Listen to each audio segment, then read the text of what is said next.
დოგვის მარცვალი. საუბარი მე-15. მე-15 შეგონება. იესომ თქვა: მე ვარ ნათელი ყოველთა ზედა. მე ვარ ყოველი და ყოველი გამოვიდა ჩემგან. და ყოველი მოვიდა ჩემამდე. გაჩეხეთხის ნაფოტი და მასში ვიქნები. ასწიეთ ქვა და ქვის ქვეშ მიპოვით. თომა 81. იესო ესეების უძველეს სკოლაში იყო განსწავლული. ესეების სწავლა კი ნამდვილი და აი რატომ არ გააჩნიათ ქრისტიანებს არავითარი ჩანაწერი იმის შესახებ თუ რას საქმიანობდა იესო 30 წლის ასაკამდე.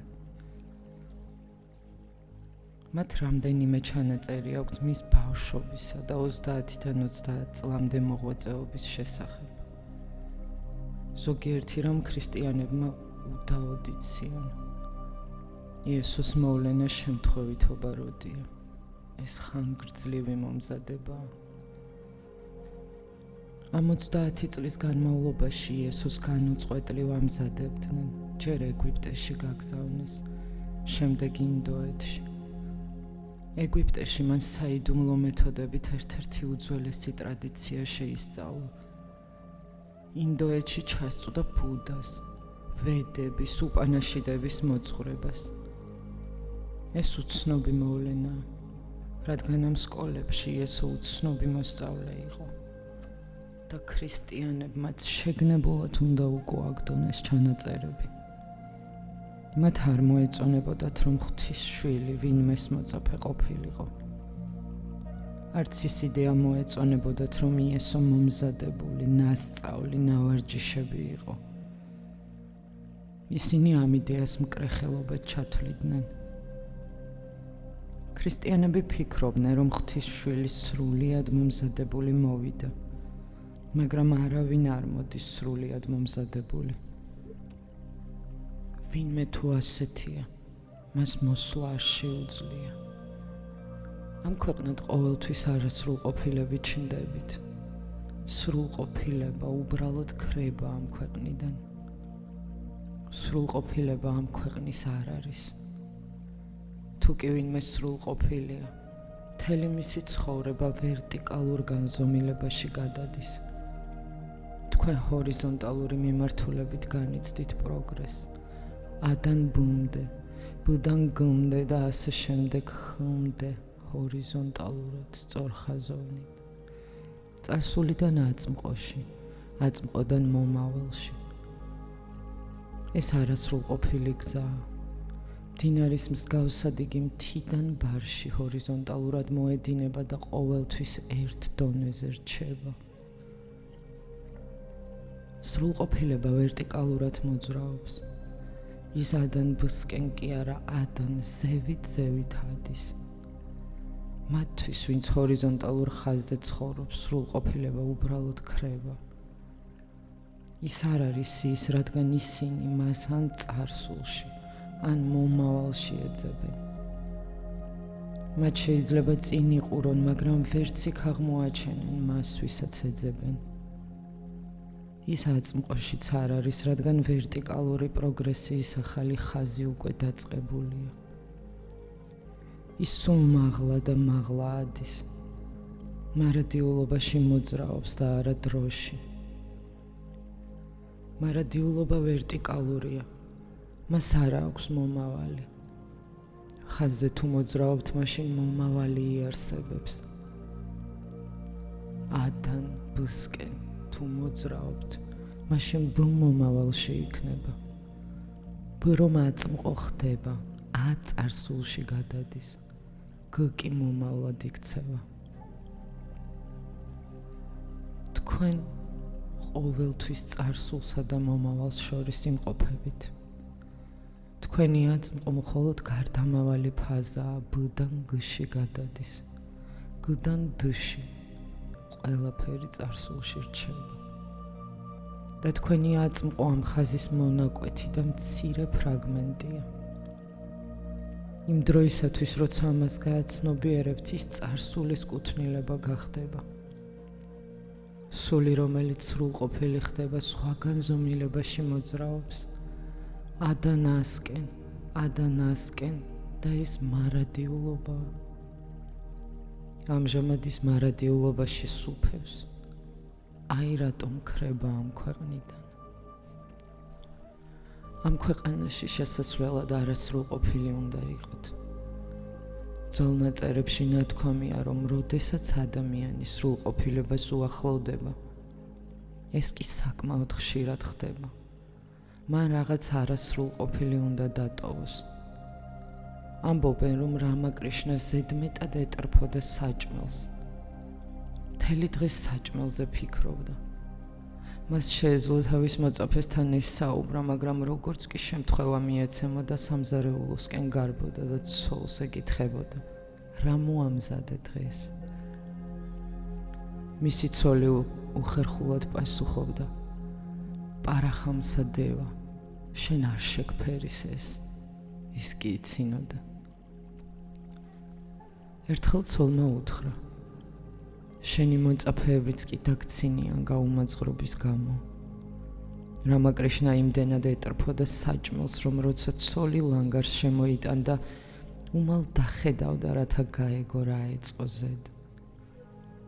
მას ყველაფრის დავიწყება შეეძლო, ვედანტის, ბრაჰმის და ეს ყველას უხერხულობის გრძნობას უქმნიდა. იქ ისეთი ხალხი იყო, რომელთაც ვერ წარმოედგინათ, რომ გათავისუფლებულ ადამიანს შეეძლო ასეთი ტრფიალი გამოემჟღავნებინა საჭმლისადმი. ერთხელ ჰკითხა ცოლმა, თუ რატომ იყო ასეთი ჭამის მოყვარული. რამა კრიშნამ უპასუხა, იმ დღიდან, როცა მე აღარ შევჭამ, გადათვალე 3 დღე და იცოდე, რომ იმ დღეს გარდავიცვლები. მაშინ, როცა გავჩერდები, ნიშანი იქნება იმისა, რომ აქ მხოლოდ 3 დღე დავრჩები. მისმა ცოლმა და მოწაფეებმა გაიცინეს და ვერ მიხვდნენ რამა კრიშნას სიტყვების აზრს, მაგრამ ყველაფერი ზუსტად ისე მოხდა, როგორც მან განსაზღვრა. ერთხელ, როდესაც ის ლოგინში იწვა და ისვენებდა, ცოლი შემოვიდა. რამა კრიშნა შებრუნდა. თუმცა როგორც წესი წამოიწეოდა ხოლმე იმის დასანახად, თუ რა მოიტანეს. მის ცოლს კი ახსოვდა ქმრის ნათქვამი, იმის შესახებ, რომ მხოლოდ 3 დღეს იცოცხლებდა.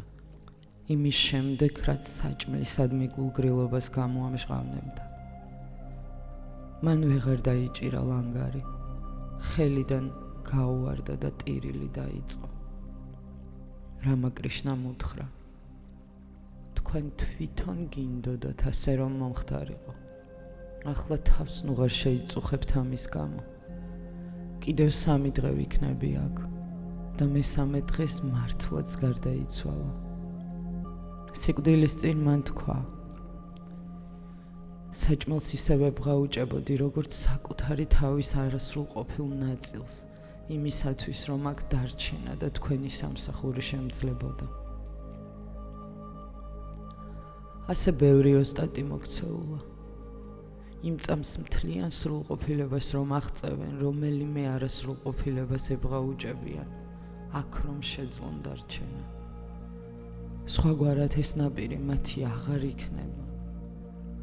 ყველა ბაგირი თუ გაწყდა, მათი ნავი მოპირდაპირე მხარეს გაცურავს, აქ აღარ დარჩება. ამიტომ მათ ერთი ბაგირი უნდა დატოვონ.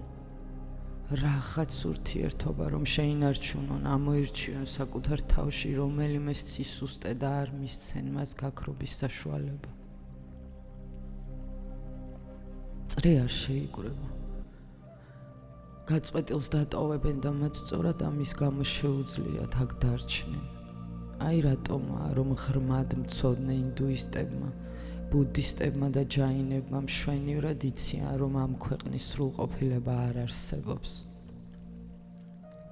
მაშინ, როცა წრე იკვრება, სრულყოფილება ქრება ამ ქვეყნიდან.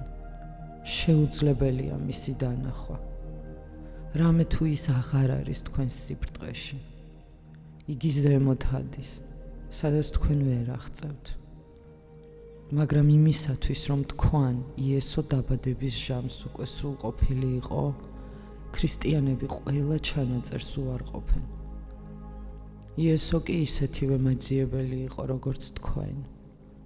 იგი ისეთივე მდოგვის მარცვალი იყო, როგორც თქვენ. ის ხედ იქცა, უდიდეს ხედ და მილიონობით სულიერი ფრინველი იბუდებს მასზე.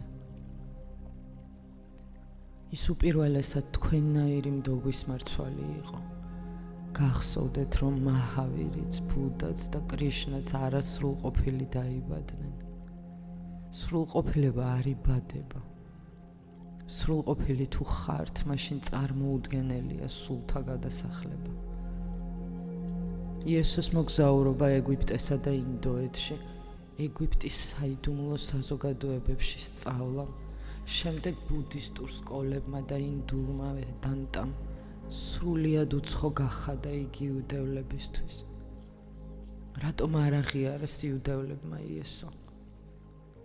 მან რაღაც უცხო არამქვეყნიური მოიტანა. ისეთი საიდუმლო აღმოაჩინა ერს რომ არ ეკუთვნოდა. ამიტომ აცვეს იგი ჯვარს. ინდუისტებმა მიიღეს ბუდა, რადგან მას რაც არ უნდა ეთქვა, არაფერი იქნებოდა მათთვის უცხო. ბუდას შეეძლო შეწინააღმდეგებოდა ინდუიზმს, მაგრამ მხოლოდ ზედაპირულად.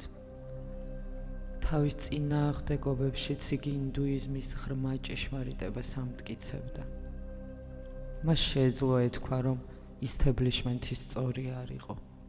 იმის თქმაც შეეძლო, რომ ორგანიზაცია არასწორი და რომ ყველა მიმდევარი ცდება. მაგრამ ის ვერ ეტყოდა ინდუისტებს, რომ ისინი მთავარში ცდებიან. მას რაც არ უნდა ეთქვა, ინდუისტები გაუგებდნენ ბუდას. ის არ ყოფილა მათთვის უცხო. მაჰავირიც რევოლუციონერი იყო, მაგრამ ინდუსად რჩებოდა. ბუდაც ყოველთვის ინდუსი იყო. ის შეიძლება მეამბოხე ყოფილიყო, მაგრამ ინდოეთს ეკუთვნოდა და სერიოზულად არავის აღელვებდა. მაგრამ იესო უცხო იყო. როგორ მოხდა, რომ იგი იუდეას არ ეკუთვნოდა? ქრისტიანები ვერ პასუხობენ ამ შეკითხვას. საიდან მოიტანა იესომ თავისი ქადაგება? ეგვიპტიდან და ინდოეთიდან. ინდოეთი ყველა რელიგიის სათავე იყო. თვით იმ რელიგიების სათავეც, რომლებიც ინდუიზმს უპირისპირდებოდნენ. რატომ მოხდა ასე? ინდოეთი უძველესი ცივილიზაციის ქვეყანაა. ინდოელებისთვის არ არსებობს უცნობი საიდუმლოებები. მათ ყველაფერი იციან, ყველაფერი აღმოაჩინეს, დაასრულეს მოგზაურობა.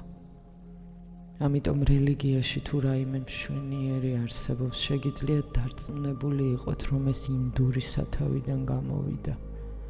ისევე როგორც ბერძნული გონებიდან მოდის მეცნიერება. მეცნიერება ზუსტად ბერძნული ლოგიკური აზროვნებიდან განვითარდა. მისტიციზმი კი ინდოეთიდან მოდის. მსოფლიოში მხოლოდ ორნაირი გონება არსებობს: ბერძნული და ინდური.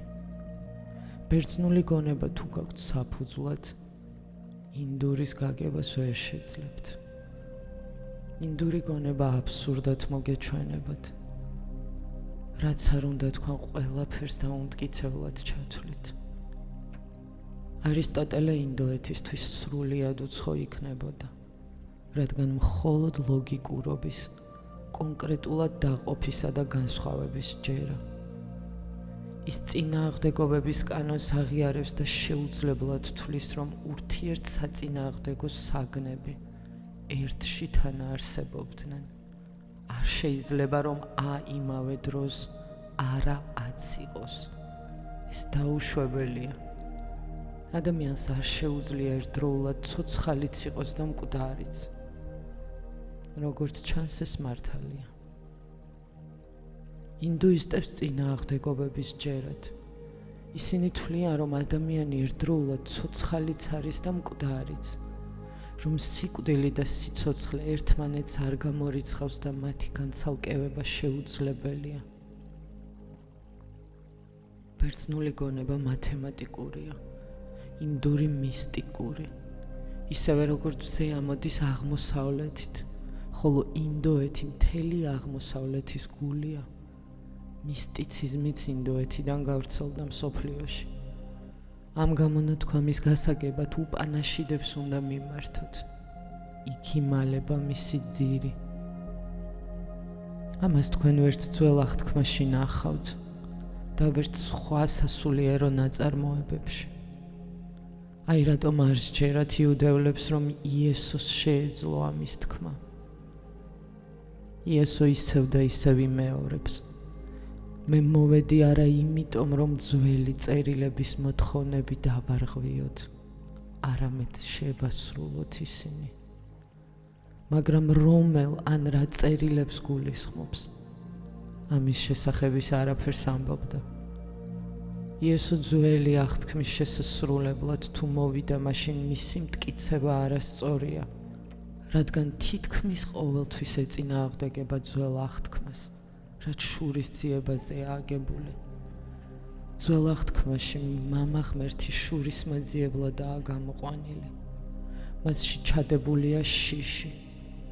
თქვენ ღვთის მოშიში უნდა იყოთ. იესო კი ამბობს, რომ ღმერთი თვითონ სიყვარულია. შეუძლებელია სიყვარულის გეშინოდეთ, როცა ღმერთი თვითონ სიყვარულია. ხოლო თუ გეშინიათ, როგორღა გეყვარებათ? შიში წამლავს და კლავს სიყვარულს. როგორ შეიძლება გიყვარდეთ ის, ვინც შიშს ბადებს თქვენში? შიშმა შეიძლება სიძულვილი დაბადოს, მაგრამ ვერასოდეს შექმნის სიყვარულს. მაშესადამე ძველი აღთქმის მიხედვით მორწმუნე ღვთის მოშიშია, ხოლო ახალი აღთქმის მიხედვით ღვთის მოყვარული. სიყვარული და შიში სრულიად განსხვავებული განზომილებებია. იესო ამბობს, ნათქვამია, თვალი თვალისა წილ. მე კი გეუბნებით, ვინმემ თუ დაგარტყათ ერთ ლოყაზე, მეორეც მიუშვირეთ. ეს მთლიანად ეწინააღმდეგება იუდეურ წარმოდგენას. ასეთ რამეს ვერ წააწყდებით მათ წმინდა წერილებში. ასე რომ, როდესაც ქრისტე ამბობს, მე მოვედი რომ აღვასრულო წერილები, საკითხავია რა წერილებს გულისხმობს. იესო ინდოეთში რომ ყოფილიყო და იგივე ეთქვა, მას გაუგებდნენ, რადგან უპანაშიდები, თამაპადა, ბუდას გამონათქვამები სიყვარულსა და თანაგრძნობაზეა აგებული და იესო სწორედ ამას აღასრულებდა. იუდეური წერილები კი შიშსა და დანაშაულზეა დაფუძნებული. აი რატომაა, რომ რაც არ უნდა ეთქვა იესოს, იუდევლებს კარგად ესმოდათ, რომ ის მათი წერილების მოთხოვნების შესასრულებლად არ მოვიდოდა. თქვენ ვერ ნახავთ ძველ აღთქმაში ამის მსგავს გამონათქვამს. მე ვარ ნათელი ყოველთა ზედა. მე ვარ ყოველი და ყოველი ჩემგან გამოვიდა და ყოველი მოვიდა ჩემამდე. გაჩეხეთ ხის ნაფოტი და მასში ვიქნები. ასწიეთ ქვა და ქვის ქვეშ მიპოვით. ამის მსგავსი ათასობით გამონათქვამის ნახვა შეიძლება უპანაშიდებში, გიტაში, ბუდას ქადაგებაში, მაგრამ ვერავით არ პარალელს ვერ გაავლებთ ძველ აღთქმასთან. მას რა წერილების შესასრულებლად მოვიდა იესო? ის რაღაც სხვა წერილებს, სხვა ტრადიციებს მიელტვოდა. მისი გამონათქვამი მთლიანად ემთხვევა ვედანტას. შეეცადეთ გაიგოთ ვედანტის უმთავრესი აზრი და იესოს გამონათქვამსაც ჩასწოდებით. იესო იუდეაში დაიბადა. ცხოვრობდა როგორც იუდეველი. მოკვდა იუდეულად, მაგრამ ეს ყველაფერი იყო ფიზიკურად. სხვა მხრივ იესო ნამდვილი ინდუსი იყო და თქვენ ვერ ნახავთ იესოზე უფრო ჭეშმარიტ ინდუსს, რადგან უკანასკნელების რელიგიის საფუძველი მისი საფუძველია. მან მთელი თავისი სტრუქტურა ამ ნიადაგზე ჩამოაყალიბა. იუდევლები ამბობენ, ღმერთი შემოქმედია, სამყარო ქმნილებაა, ხოლო ქმნილება არასოდეს არ იქნება შემოქმედი. როგორ შეიძლება სურათი მხატვარი გახდეს? როგორ შეიძლება პოემა პოეტად იქცეს? ეს შეუძლებელია. ადამიანი ქმნილებაა, ღმერთი შემოქმედი და ეს დისტანცია არასოდეს არ იქნება დაძლეული. ყოველთვის დარჩება შუალედი. თქვენ შეიძლება მიუახლოვდეთ ღმერთს, მაგრამ ვერასოდეს ვერ გახდებით ღმერთი. ეს იუდეური აზრის საფუძველია და მაჰმადიანებმაც ეს აზრი მათგან გადაიღეს. თავიანთი გონებითა და აზროვნების კულტურით მუსლიმანები იესოზე მეტად არიან იუდევლები.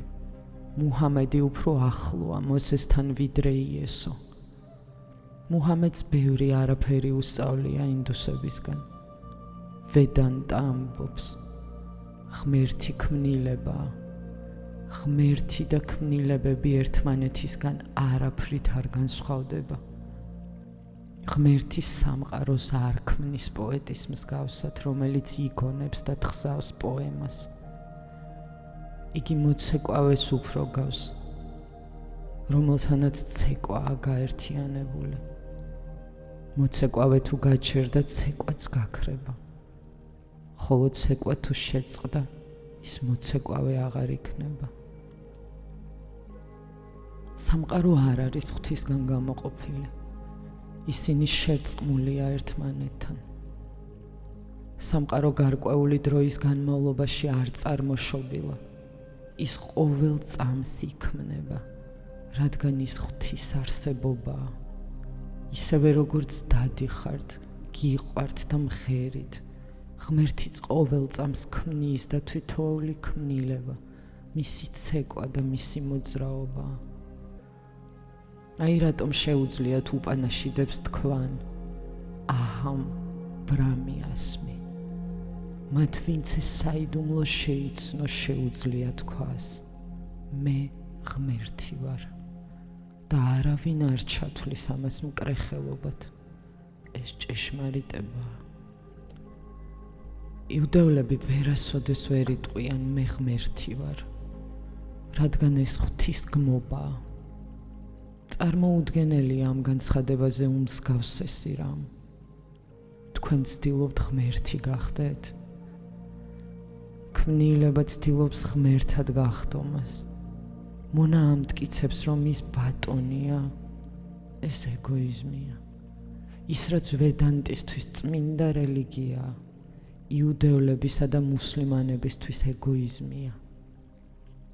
ვედანტა ამბობს, რომ ეს ეგო არ არის, რადგან ის გრძნობა, რასაც მე ღმერთი ვარ ჰქვია.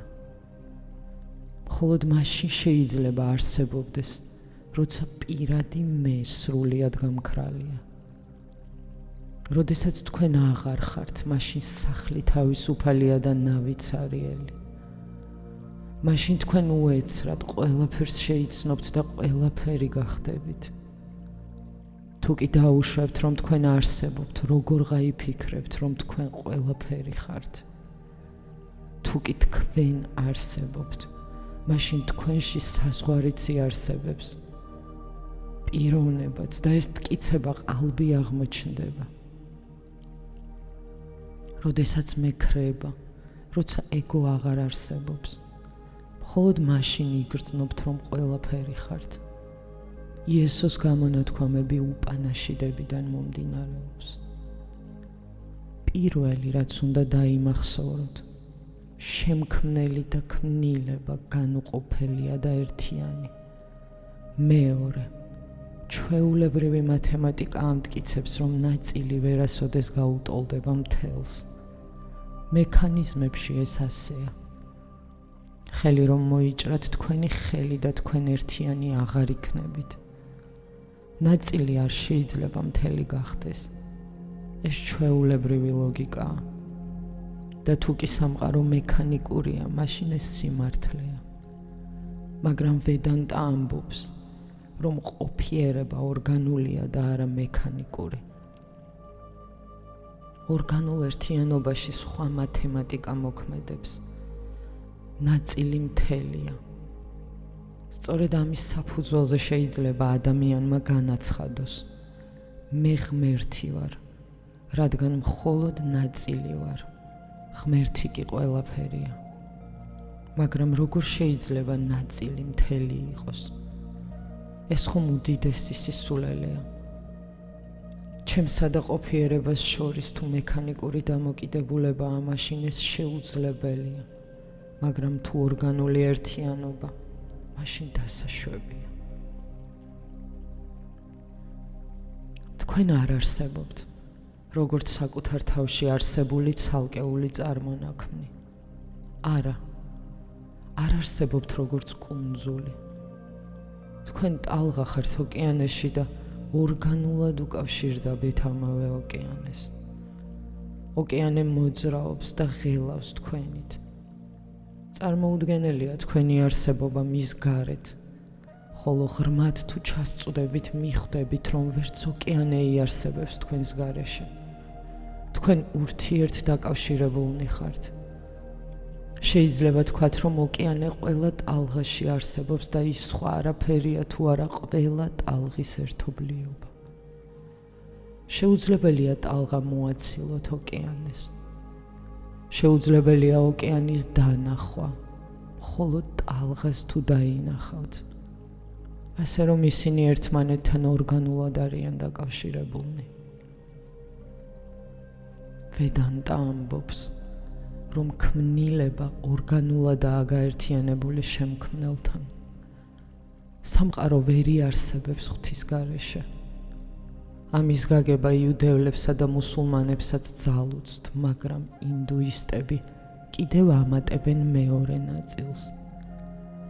ღმერთსაც არ შეუძლია სამყაროს გარეშე არსებობა, რაც იუდეველთათვის ღვთისგმობაა. დიახ, ღმერთი სამყაროს გარეშე ვერ იარსებებს. ის თუ შემქმნელია და მისი თვისება, შემოქმედება თუ არის, მას როგორ იარსებებს სამყაროს გარეშე? არაფერი თუ არ გაქვთ შეძენილი, როგორ იქნებით შემოქმედი? სამყარო ღმერთზეა დამოკიდებული. ღმერთი კი სამყაროზე. არსებობს ღრმა სიყვარულზე დაფუძნებული ურთიერთობა. ისინი დამოკიდებულნი არიან ერთმანეთზე, ავსებენ ერთმანეთს. ისინი ერთიანი სხეულია. მათ ერთმანეთს ვერ დააცილებთ. ესე იგი, ჭეშმარიტი ნათლის მხილველი ის არის, ვინც შემეცნების იმ დონემდე ავიდა, რომ შეუძლია განაცხადოს: აჰამ ბრალასში, ანალჰაკ, მე ღმერთი ვარ. ის იმასაც ამბობს: თქვენ ყველგან მიპოვით, სადაც არ უნდა წახვიდეთ. ყველგან მე მნახავთ. შეიძლება ფორმა იყოს სხვაგვარი, მაგრამ მე იქ ვიქნები. აი რის შესახებ ლაპარაკობს იესო. გაჩეხეთ ხის ნაფოტი და მე მასში ვიქნები. როგორ შეიძლება იქ იესო იყოს? თქვენ ვერ ნახავთ ფორმას. ვერ ნახავთ იოსებისა და მარიამის ძეს, ვერც დურგლის შვილს. თუ კი ხის ნაფოტს გახლეჯთ, მაშ რას იპოვით იქ? იქ ყოფიერება იქნება, ხოლო იესო ამბობს: მე ყოფიერება ვარ. შეიძლება მხოლოდ ჩემი ფორმა შეიცვალოს, მაგრამ მე არასოდესო. ასწიეთ ქვა და ქვის ქვეშ მიპოვით.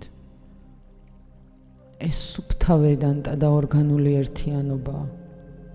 აი რატომ არიან ინდუსები ერთადერთნი მთელ მსოფლიოში, ვინც ტაძრებზე არ ზრუნავს. ტაძრის დაარსება მათ ნებისმიერ ადგილას შეუძლიათ. მოათავსებენ ხის ქვეშ ქვას. სულ ერთია, რანაირიც არ უნდა იყოს ის, თუნდაც დაუმუშავებელი. წითლად შეღებილი და ღმერთიც იქ იქნება. ამის შემდეგ ღმერთს ცემენ თაყვანს. ნებისმიერი ხე, მდინარე და მთა გამოადგება ამისთვის. რამე თუ გაჩეხეთ ხის ნაფოტი და მასში ვიქნები. ასწიეთ ქვა და ქვის ქვეშ მიპოვით. მას რაღა საჭიროა წუხილი.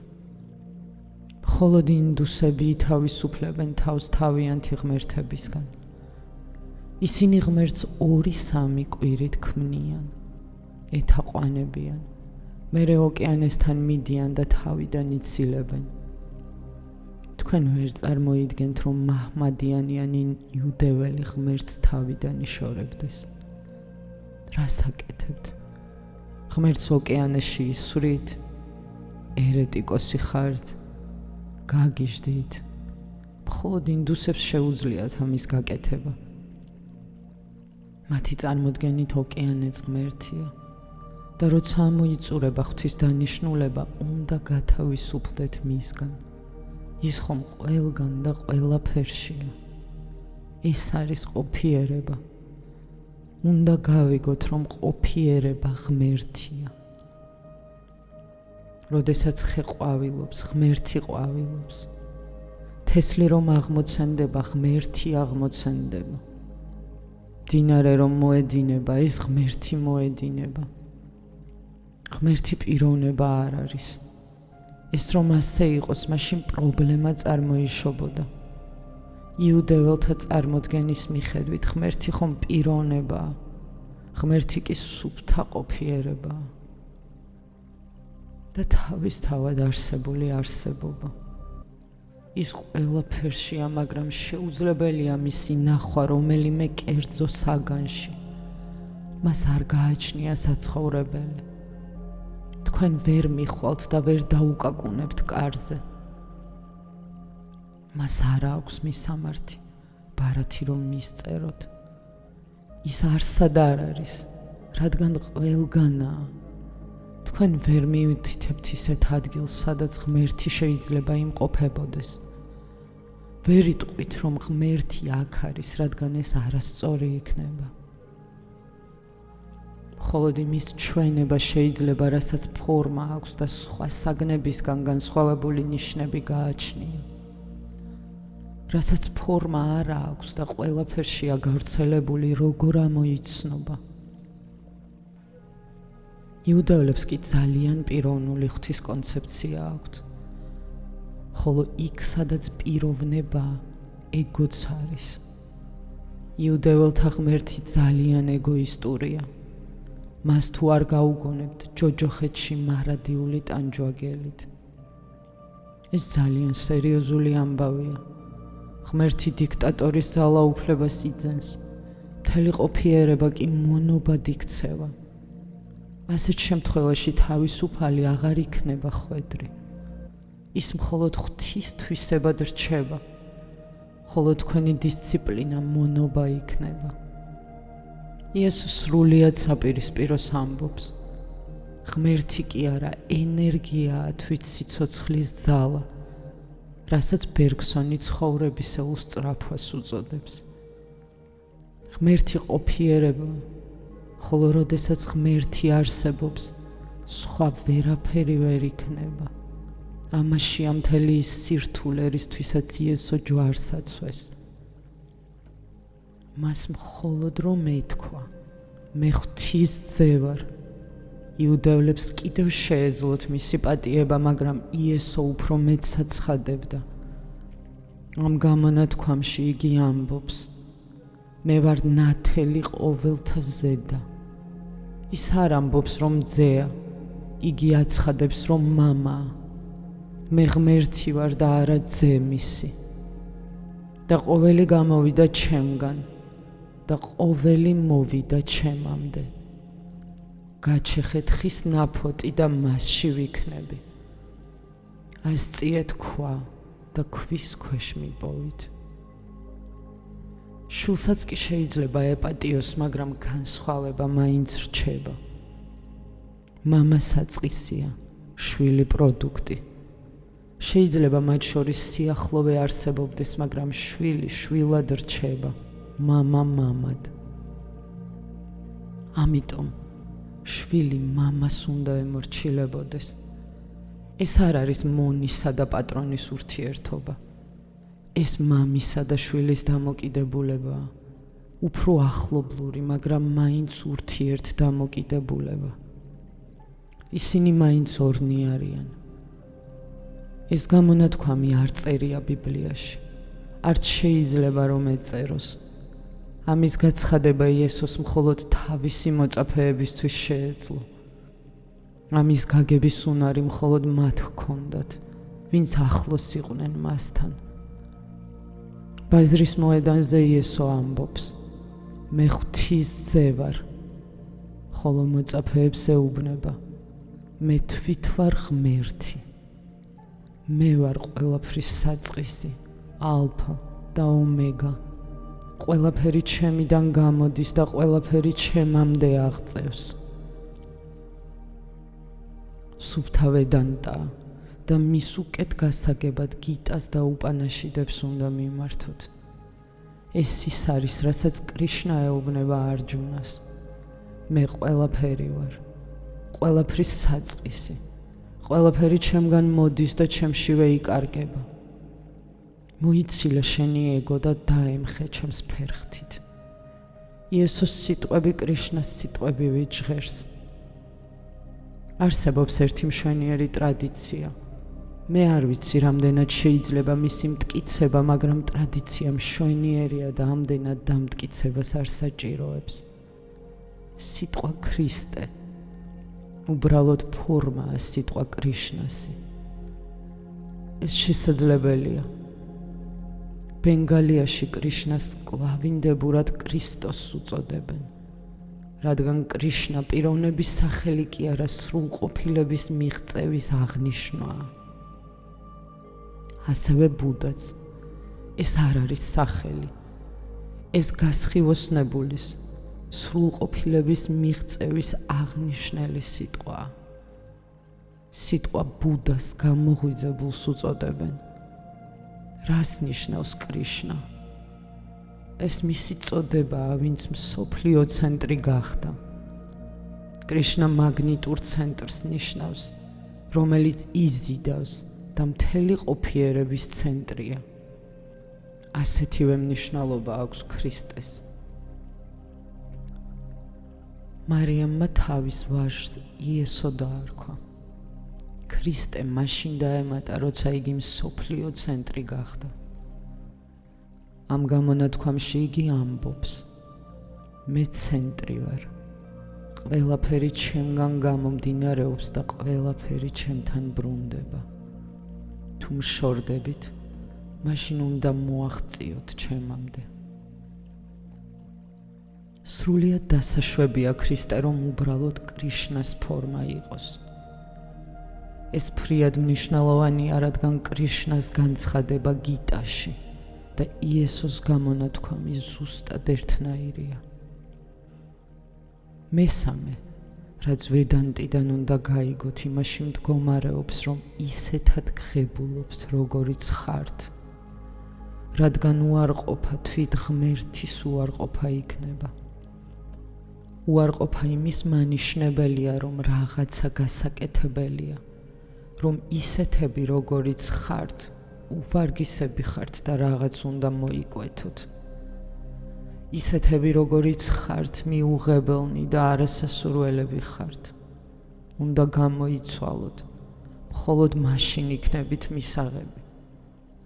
ვედანტა ამბობს, რომ ისეთი სახით ხართ მისაღები, როგორიც ხართ. არაფრის ქმედება არ არის საჭირო, რადგან თვით ქმედების იდეა იყო თქვენი უბედურების მიზეზი. ქმედების იდეა ყოველთვის თქვენი უბედურების მიზეზია. რადგან რასაც არ უნდა აკეთებდეთ, მაინც ქვეყნად მოგიყვანთ. აი რას ეძახიან ინდუისტები კარმას. კარმა ცუდის ქმედებას როდი ნიშნავს. იგი უბრალოდ ქმედების შესატყვისია. ამ ქვეყნად იმის გამო იმყოფებით, რომ ძალიან დიდ ყურადღებას უთმობთ ამა თუ იმ ქმედებას. ნუ დაუთმობთ ქმედებას ამდენ ყურადღებას. ყოფიერებას მიაქციეთ მეტი ყურადღება. ნუ იფიქრებთ, რომ უნდა იმოქმედოთ. იფიქრეთ, უბრალოდ ვინახართ. ვედანტა ამორალურია. ის არ ზრუნავს მორალსა და ამორალურზე. მისთვის უცხოა ათიმცნება.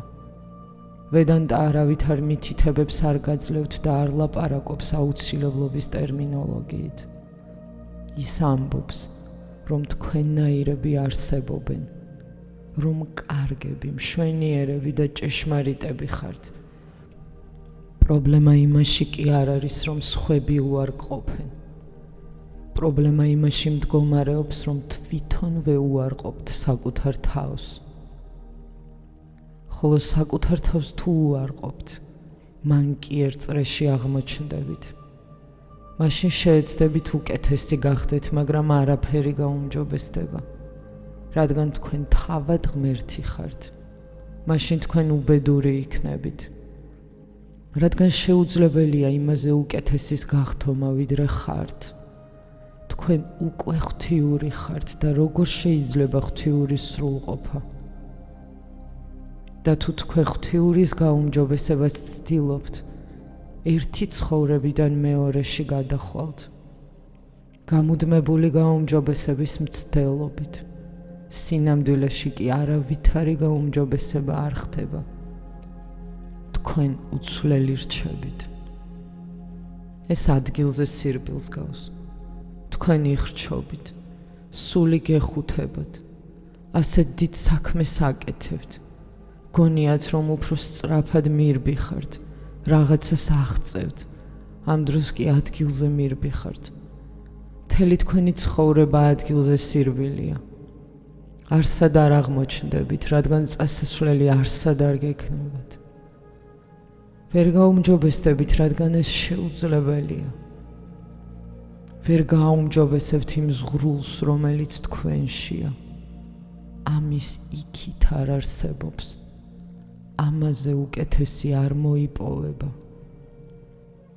ვედანტა ამბობს, რომ თქვენ ღვთიური ხართ. ამის გაგებაა საჭირო და არა ქმედება. თქვენ საკუთარ არსში უნდა ჩაიხედოთ და გაიგოთ, ვინ ხართ. პრობლემა ის კი არ არის, რომ ცუდი ხართ, არამედ ის, რომ საკუთარ თავს არ უყურებთ.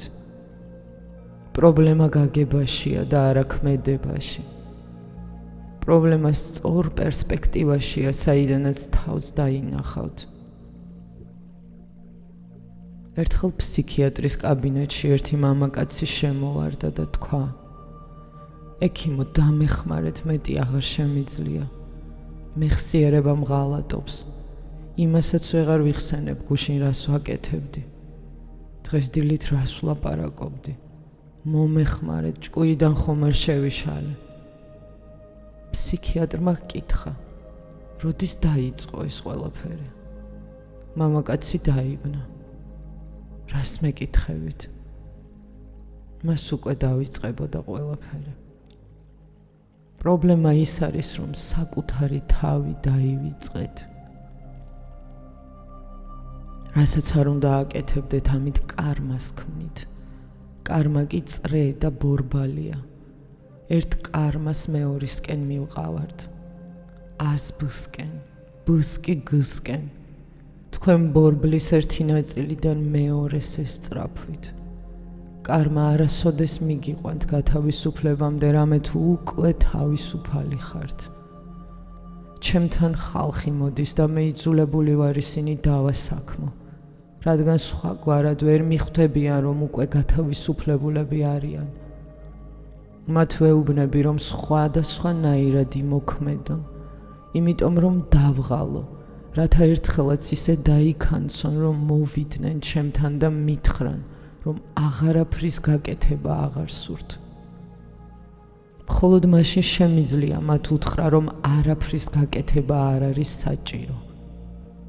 მაგრამ თქვენ ახალმოსულებს ბევრი გაქვთ გასაკეთებელი, რომ გითხრათ არაფრის გაკეთება არ არის მეთქი საჭირო. წახვალთ და ვინმე სხვასთან აღმოჩნდებით, რომელიც გეტყვით რა უნდა აკეთოთ. არაფრის გაკეთება არ არის საჭირო. ისეთები როგორიც ხართ უკვე ღვთიურებად ითვლებით. ეს ვედანტაა, ეს არ არის ზნეობა, ეს სუფთა რელიგიაა. აი რატომ ამ სოფლიოში ასე ცოტა ვედანტისტი? შეუძლებელია ისინი ბევრნი იყვნენ. აი რატომ არ გახდა ვედანტა მსოფლიო რელიგია ქრისტიანობისა და ისლამის მსგავსად? ეს შეუძლებელია, რადგან თქვენ ღრმა მოთხოვნილება გაქვთ რამე აკეთოთ და თუ კი ვინმე ამბობს, არაფრის გაკეთება არ არის საჭირო. თქვენ უკვე ბრაჰმა ხართ, უკვე ღვთიურები ხართ. არ მოусმენთ მას. ის სისულელეებს როშავს. თქვენ ხომ არ ღებულობთ საკუთარ თავს და უარყოფთ მას. თქვენ მიზანს გინდათ მიაღწიოთ. რატომ ხდება ასე ადამიანების გონებაში? ეს ჯერ კიდევ ბავშვობისას ხდება. ყველა ჩვენგანს ერთნაირი ბავშვობა ქონდა. მხოლოდ ტრივიალურ ამბებშია განსხვავება. სინამდვილეში ბავშვობას ერთი უმთავრესი ელემენტი აქვს, რომელიც მთელ ამ პრობლემას ქმნის. საქმე იმაშია, რომ არც ერთი ბავშვი ისეთად არ აღიქმება, როგორიც არის. როგორც კი იგი იბადება, მაშინვე მთელი საზოგადოება, მშობლები, დედა, მამა, ახლობლები, ყველა მის გადასხვაფერებას ცდილობს. უფრო მშვენიერს, უფრო ზნეობრივს ხდის და ყოველ მხრივ აუმჯობესებს მას. ისეთნი, როგორიც ხართ, ცუდები ხართ. ამიტომ რაღაც უნდა გაკეთდეს, რომ მიგიღონ და გაღიარონ. და ბავშვიც ისევ და ისევ გრძნობს, რომ მიუღებელია. კარგს თუ აკეთებს, მაშინ აღიარებენ. რომელიმე წესს თუ ეწინააღმდეგება კიცხავენ და სჯიან. თუ კი ის მოყვებათ და გემორჩილებათ, აღიარებთ ბავშვს. მაგრამ თუ გაუგონარია, უბრაზდებით და სიძულვილს ამჟღავნებთ მის მიმართ. ბავშვი ერთ რამეს სწავლობს.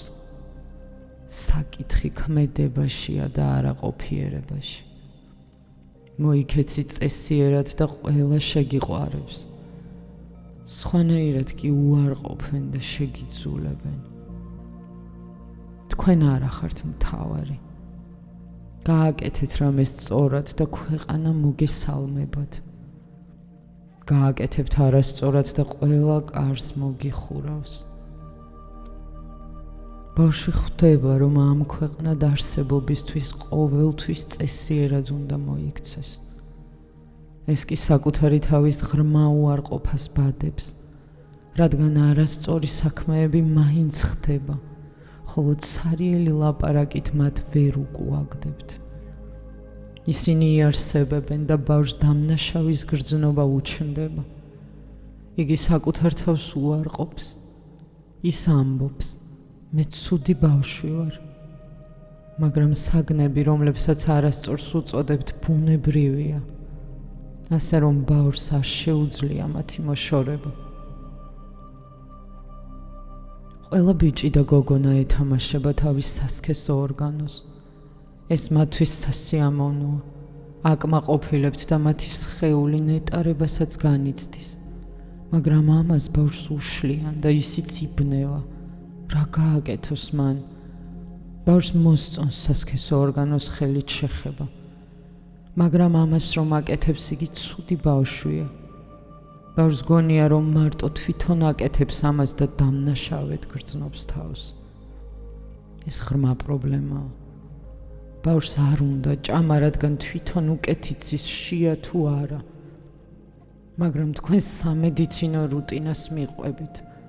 ექიმმა ხომ გითხრათ, რომ ბავშვი ყოველ 3 საათში ერთხელ უნდა დააპუროთ. შეხედეთ იმ ბავშვებს, ძალით რომ აჭმევენ. ისინი უარზე არიან, პირს არ აღებენ, ლუკმას არ ყლაპავენ, რადგან კარგად იციან თავიანთი მოთხოვნილება. მათ არ შეათ და მორჩა. თქვენ კი ჭამას აძალებთ. ხოლო როცა შეათ და ტირიან, საჭმელს არ აძლევთ, რადგან ამის დრო არ არის. ვინ იღებს გადაწყვეტილებას, ბავშვი თუ თქვენ? თუ გადაწყვეტილებას თქვენ იღებთ, მაშინ ბავშვს დამნაშავის გრძნობა უჩნდება, რადგან ფიქრობს, რომ რაღაცას არასწორად აკეთებს. წმინდა ავგუსტინეს უთქვამს: ღმერთო, შემიწყალე, რადგან არასოდეს არ ვაკეთებდი იმას, რაც კარგია. ყოველთვის ვაკეთებდი იმას, რაც ცუდია. ეს ნებისმიერი ბავშვის ლოცვაა. თქვენ იღებთ გადაწყვეტილებას და ამით დანაშაულს ჩადიხართ. ბავშვი არ გრძნობს შიმშილს, თქვენ კი საჭმელს აძალებთ. ბავშვმა არ იცის როგორ მოიქცეს, რადგან მის სხეულს ნებისყოფა არ აქვს. მით უმეტეს, რომ ამ ფენომენის წინაშე იგი უძლურია.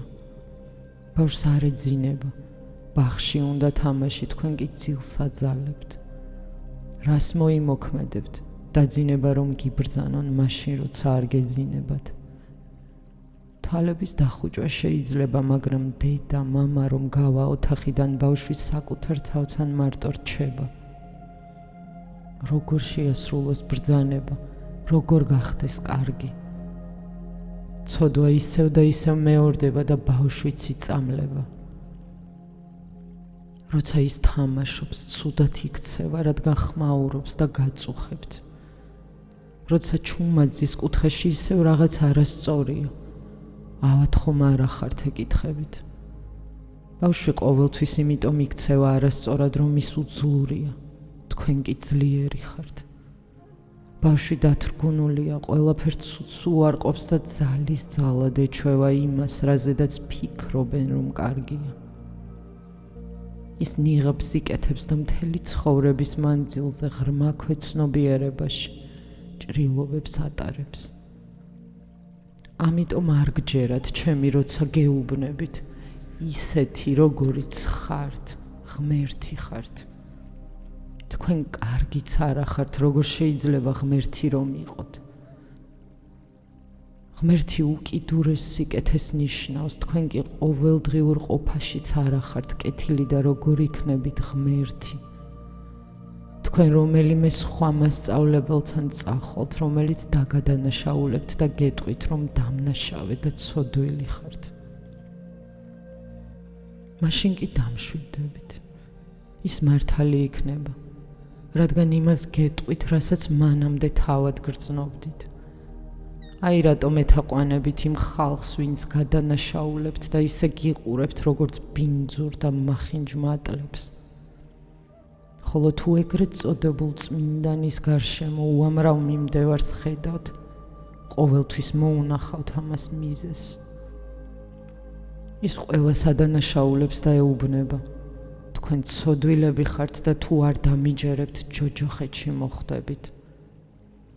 ამ წმინდანს აბსოლუტურად მართალი გონია თავი და გეთანხმებათ თქვენი დანაშაულის შეგრძნებაში.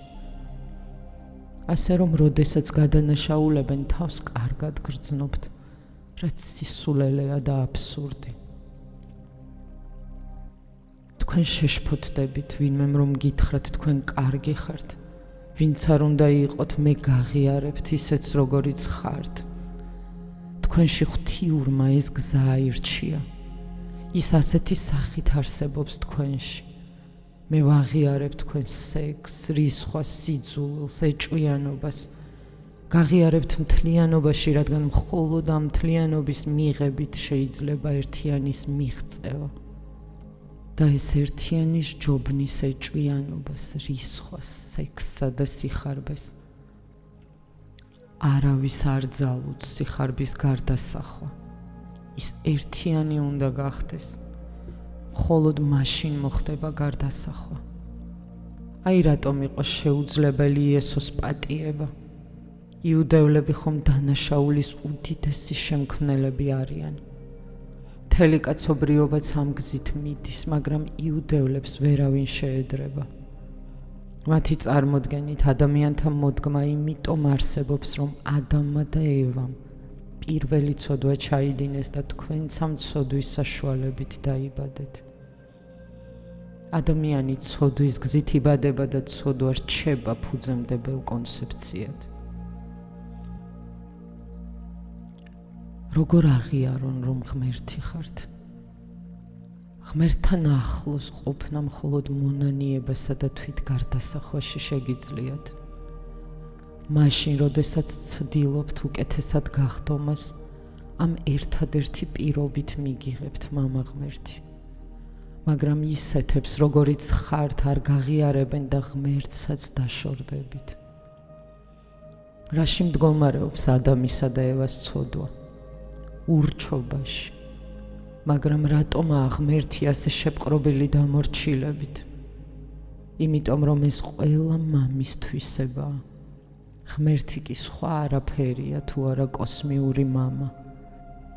ნუ თუ არ შეუძლია ღმერთს თავის ბავშვებთან ითამაშოს, რომლებიც ასე ტკბებიან საკუთარი თავით. რა გააკეთეს მათ ასეთი ცუდი?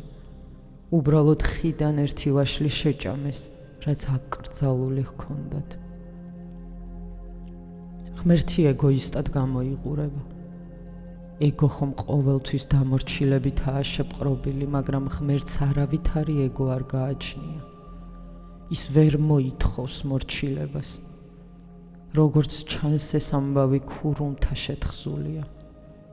და აი, თქვენ დანაშაულს გრძნობთ. ცოდვის გზით იშვით, დაბადებიდანვე ცოდვილნი ხართ. ერთადერთი რაც დაგრჩენიათ საკუთარი თავის გაუმჯობესება და წინდაცვეთა, რომ როგორმე გაღიარონ. ვედანტა კი ამბობს, რომ თქვენ ცოდვილი არ ახართ. შეიძლება უმეცარი იყოთ, მაგრამ ცოდვილი არასოდეს. ეს სრულიად სხვა პოზიციაა. ღმერთი კი არ არის თქვენ წინააღმდეგ, ეს თქვენ შეგიძლიათ მის წინააღმდეგ რომ იყოთ. მაგრამ მიუხედავად ამისა, ის არ იძიებს თქვენზე შურს. ინდუისტები გეტყვიან, რომ თქვენი უბედურების მიზეზი ცნობიერების კი არა, უმეცრების ხის ნაყოფის ჭამაა. ადამიანი შეიძლება უმეცარი იყოს. ის არის კიდეც ასეთი, რადგან საკუთარ არსს ვერ აცნობიერებს. ამ შემთხვევაში ყველაფერი არასწორად წავა, მაგრამ ეს სულაც არ არის ცოდვა. მაშასადამე რელიგია მეტი სინათლის, მეტი ცოდნისა და შეგნების მოტანას ნიშნავს, მაგრამ არა მორალისა და სათნოების მეშვეობით. სათნოება მხოლოდ თანმდევი პროდუქტია. როცა ცნობიერნი ხართ, სათნოებაც მოდის, ის ჩრდილივითაა. როცა უმეცარნი ხართ, ცოდვა მოგყვებათ, რადგან უმეცრება სხვაგან ვერსად ვერ მიგიყვანთ. მისი მეშვეობით თქვენ შეცდომებს უშვებთ, რაც ცოდვის ტოლფასია. ეს იმას ნიშნავს, რომ 2-ს მიუმატოთ 2 5-ს უდრიდეს. მაგრამ ეს ხომ ცოდვა არ არის. ვინმეს თუ გონია, რომ 2-ს მიუმატოთ 2 უდრის 5-ს, ამის გულისთვის მარადიული ტანჯვა ხომ არ უნდა ირგუნოს ჯოჯოხეთში. ეს უბრალოდ შეცდომაა და არა ცოდვა. ამ ადამიანის განსწავლაა საჭირო. მან უბრალოდ მათემატიკა არ იცის და მეტი არაფერი. ვედანტა ამბობს, რომ თქვენ არაცნობიერნი და საკუთარი თავის უცოდინარნი ხართ. ცნობიერნი თუ გახდებით, უკვე ღმერთი ხართ. არ არსებობს ღმერთი თქვენს მეტი, მაგრამ ეს ეგოისტური მტკიცება როდია, რადგან ეს მხოლოდ მაშინ მოხდება, როცა მე, როგორც ცენტრი გაქრება და თქვენ ყველაფერი გახდებით. იესო ამბობს, მე ვარ ნათელი ყოველთა ზედა, მე ვარ ყოველი და ყოველი გამოვიდა ჩემგან და ყოველი მოვიდა ჩემამდე. გაჩეხეთ ხის ნაფოტი და მასში ვიქნები. ასწიეთ ქვა და ქვის ქვეში პოვნით. ეს ერთ-ერთი ყველაზე პოეტური გამონათქვამია. მე იმის თქმა მინდა, რომ იესოსნაირი ადამიანი პოეტს გავს, ვიდრე ფილოსოფოს, თეოლოგს ან მათემატიკოს. ის პოეტს უფრო გავს და მის პოეზიას თუ დაკარგავთ, მთლიანად დაკარგავთ მის გამონათქვამს. როდესაც პოეტი ლაპარაკობს, თქვენ შეიძლება აპატიოთ რაიმე და თქვათ, რომ ეს პოეზია.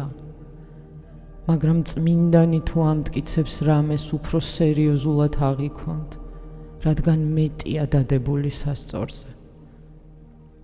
იესო პოეტია, ვინც ზღვარს მიაღწევს ყველა პოეტია. მათემატიკის ენა უფრო ღარიბია, მას არ ძალუძს ბევრის გამოხატვა. ის უკიდურესად ზუსტია და ამის გამო ღარიბი. პოეზია კი არ არის ზუსტი და არც განსაზღვრულია. აი რატომ შეიძლება მისი მეშვეობით მეტის თქმა. მაგრამ პოეტთან ურთიერთობისას ყოველთვის უნდა გახსოვდეთ, რომ ის იდუმალზე ლაპარაკობს. ინდუისტებს არასოდეს მოუკლავთ არც ერთი გასხივოსნებული. რატომ? იმიტომ რომ მათ ყველა გამონათქვამს პოეზიასავით ღებულობდნენ, რომელიც ანალიზს არ საჭიროებს. იესოსთან რომ მიხვიდეთ და უთხრათ, შენ ამბობ რომ მთელი ხარ, დაგვიმტკიცე რომ მართალს ამბობ. უბრძანე მზეს ჩავიდეს და მთვარე ამოვიდეს, მხოლოდ მაშინ დაგიჯერებთო. ამით თქვენ საკუთარ სისულელეს გამოამჟღავნებთ.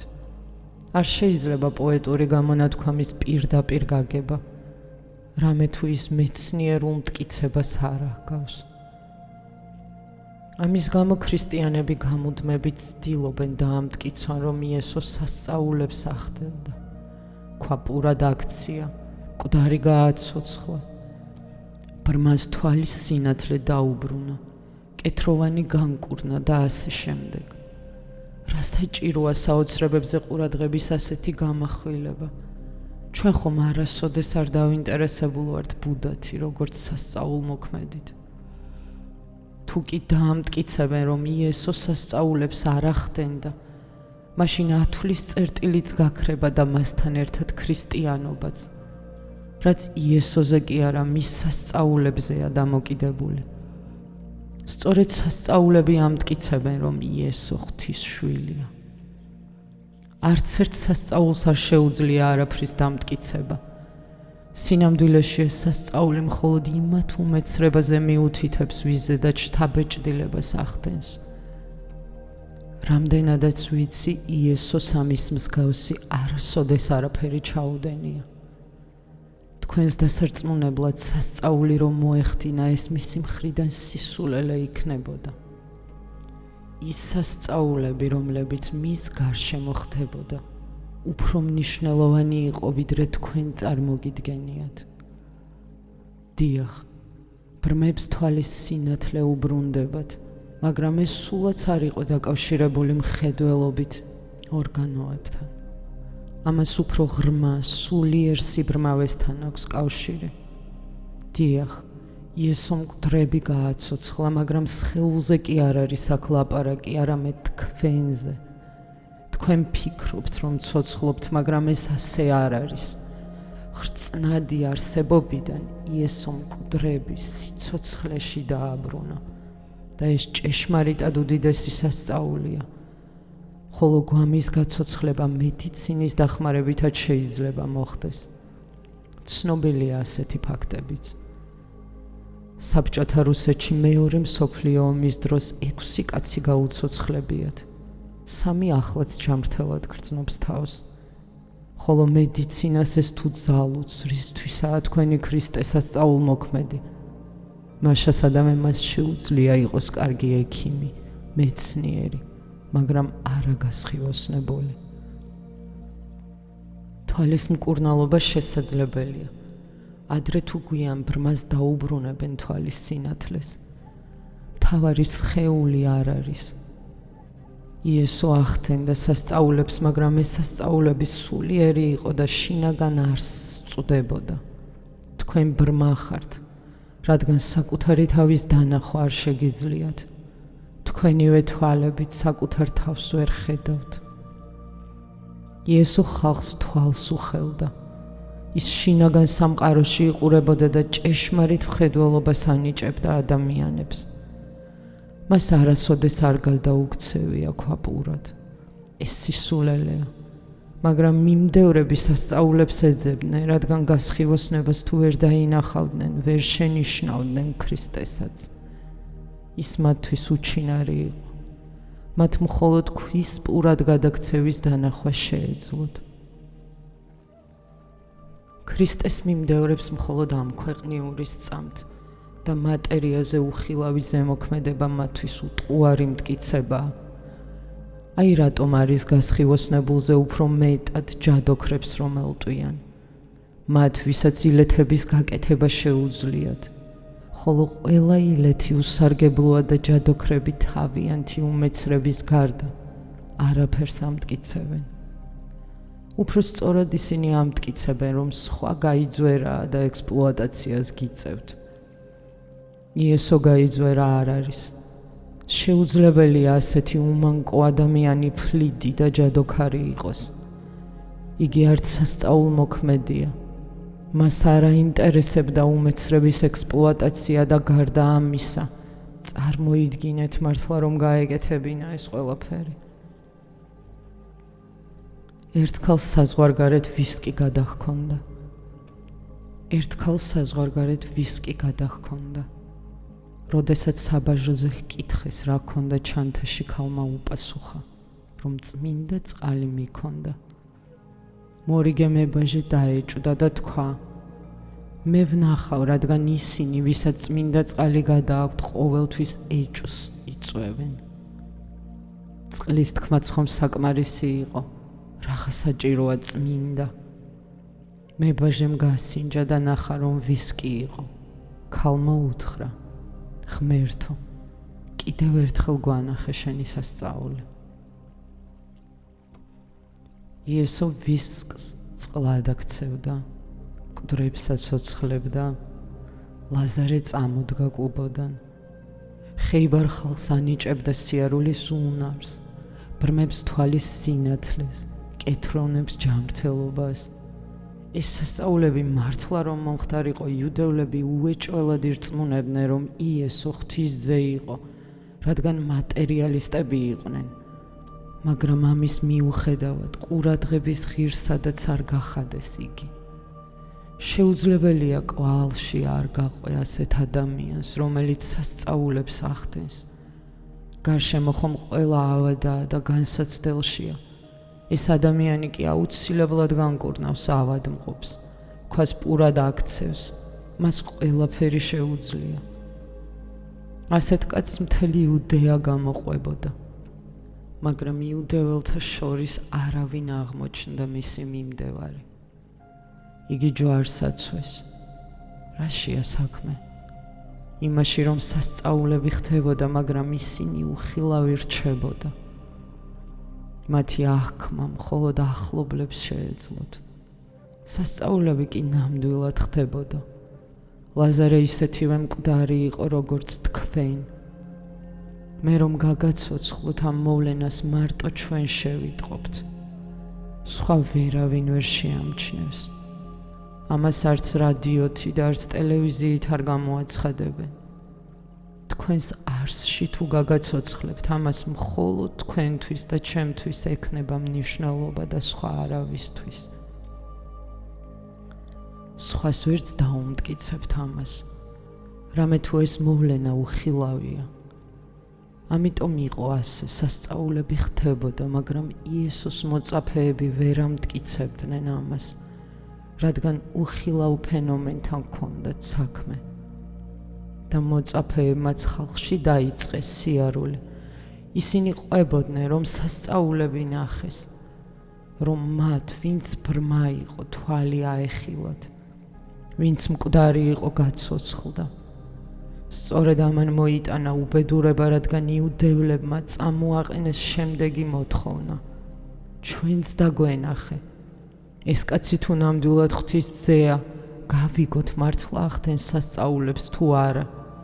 დაგვანებეთ მისი ჯვარცმა და ერთად ვნახოთ რა მოხდება. სხვისი გაცოცხლება თუ შეუძლია თვითონაც აღდგება მკვდრეთით. უკვდავების საიდუმლო თუ იცის და ასეთი მკურნალი თუ არის, ჯვარს ვაცვათ და საკუთარ თავს უმკურნალოს.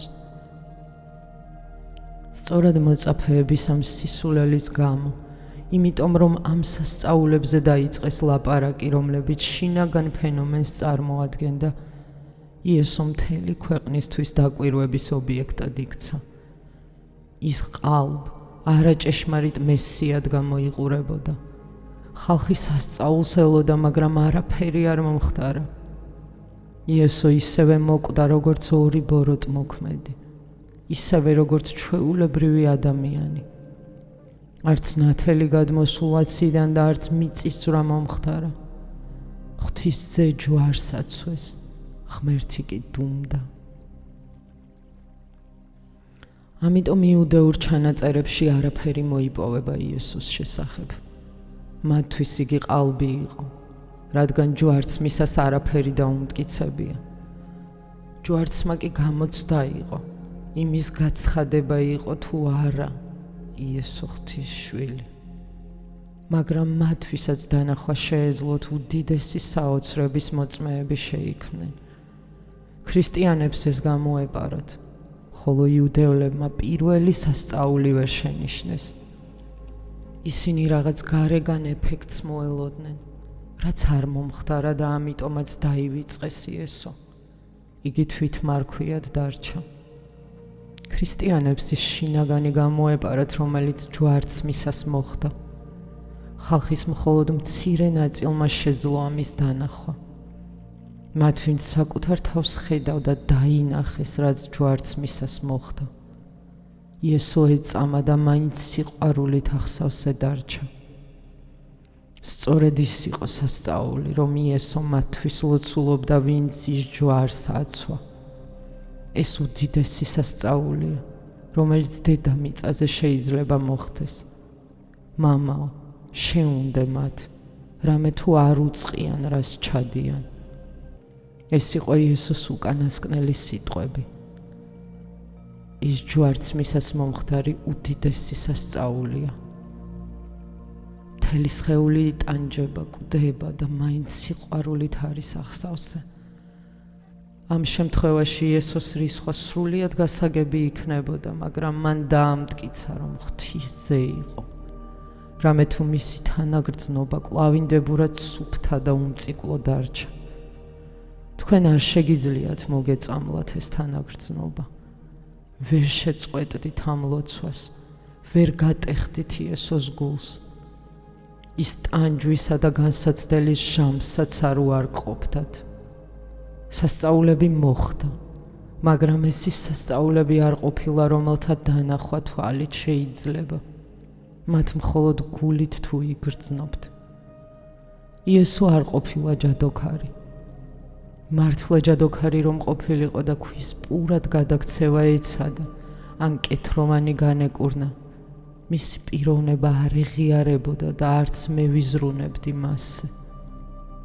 მაგრამ შეეცადეთ გაიგოთ, შინაგანი სიბრმავე თუ არსებობს, შინაგანი კეთრიც იარსებებს. თქვენ მახინჯები ხართ და ეს სიმახინჯე თვითონვე შექმენით, რადგან დაიტანჯეთ დანაშაულით, აღივსეთ შიშით, ეჭვითა და შფოთვით. ეს კეთრია. ის მაღლივით ხრავს თქვენ შინაგან სამყაროს. შიგნით ჭრილობა გაქვთ. იესო კურნავდა, მაგრამ ეს შინაგანი სამუშაოა. ეს მასწავლებელსა და მოწაფეს შორის ხდებოდა. სხვა არაფერი არ იცის ამის შესახებ და მოწაფეც გვიანიგებს ხოლმე ამას. მასწავლებელი თავიდანვე აცნობიერებს, რომ ჭრილობა იკურნება. მოწაფეს კი ამისთვის დრო სჭირდება. ჩვეულებრივ ის დიდი ხნის განმავლობაში ფიქრობს, რომ ჭრილობა ისევ არსებობს, მაგრამ სხვას არ შეუძლია ამის დანახვა. იესო ამბობს, მე ყველაფერი ვარ. თქვენც ყველაფერი ხართ, ყველაფრის საწყისი და დასასრული. იესო უბრალოდ თქვენი წარმომადგენელია. ის არაფერს ამბობს საკუთარ თავზე, მხოლოდ თქვენზე ლაპარაკობს. ისიც ნაწილობრივ. იგი ამბობს, მე ყველაფერი ვარ. რას გულისხმობს? იმას, რომ თქვენ შეგიძლიათ გახდეთ ყველაფერი, რომ უკვე ხართ ყველაფერი, მაგრამ ვერ შეგიცნიათ ეს. თქვენი უბედურება იმაშია, რომ არ შეგიძლიათ გაიხსენოთ ვინ ხართ. თვით გახსენებაა საჭირო, მეტი არაფერი. უფრო შეგნებული უნდა გახდეთ. თქვენი ცნობიერება მწვერვალზე უნდა აიყვანოთ, რომლიდანაც დანახვას შეძლებთ. ამ მომენტში გასხივოსნდებით. არც ერთი კუთხე არ დარჩება ბნელი. თქვენი არსი მთლიანად განათდება. მაშინ შეიცნობთ იესოს. შეიცნობთ ბუდას, კრიშნას და მაშინ მეც მიმიხვდებით. რადგან მთელი მონაპოვარი ის არის, რომ შეგაძლებინოთ შეცნობა ვინ ხართ. დაიმახსოვრეთ ეს სიტყვები და ააჟღერეთ თქვენს გულებში, რადგან ამ სიტყვების მეშვეობით თქვენი თესლი გაღვივდება. 1974 წლის 4 სექტემბერი, პუნა, ინდოეთი, მე-15 შეგონების დასასრული.